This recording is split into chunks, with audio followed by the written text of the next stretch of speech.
Hey guys, Dr. Seamus here, and I'm going to be talking about what one facet of foamy or frothy urine could indicate.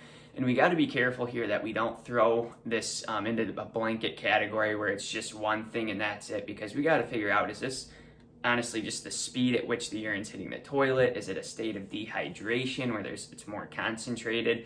Is it a situation where there's been cleaning products used there and it's interacting with that? Or it could be this thing I'm going to address today, and that is something called proteinuria, which is protein in the urine. And under ideal circumstances, there really isn't much protein in the urine because it gets absorbed back into the bloodstream, and the protein molecules are oftentimes too large to normally fit through that filtration system and get into the urine.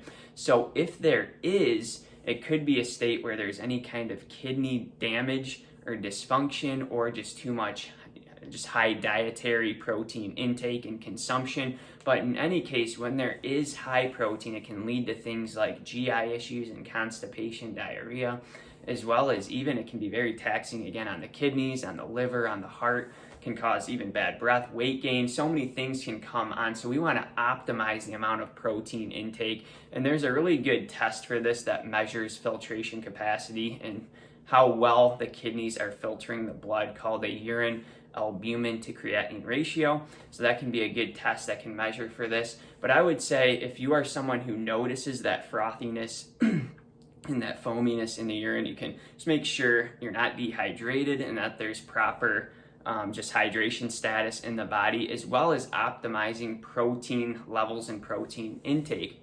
And so I would say for the average person, it's good to shoot for about 0.35 grams of protein per pound of body weight. And this would translate to, for a 165-pound individual, roughly about 60 grams of protein per day.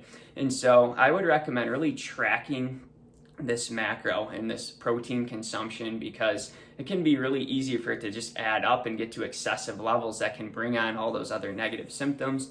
And it could be a situation where it's contributing to it just taxing on the kidneys, causing some of that foaminess in the urine. So, and I'm someone who likes collagen and bone broth protein, and I got to make sure for myself I'm not overdoing it.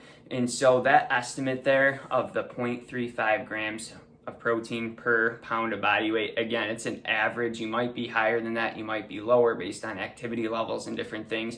But I would say try to track that number, because again, it can be very easy for it to add up and you get to too high of levels, and then you notice those other symptoms, and again, it can be very taxing and hard on the kidneys, allowing protein to slip through, get into the urine, and down later on that can cause a lot of extra issues and challenges as well. So just wanted to jump on here and talk about what frothiness and foaminess in the urine could indicate, what to do about it, testing, as well as a good protein really recommendation as far as how much to have, how much to consume on a daily basis. So thank you guys for watching this video. Hope you found it insightful on what frothiness in the urine could indicate.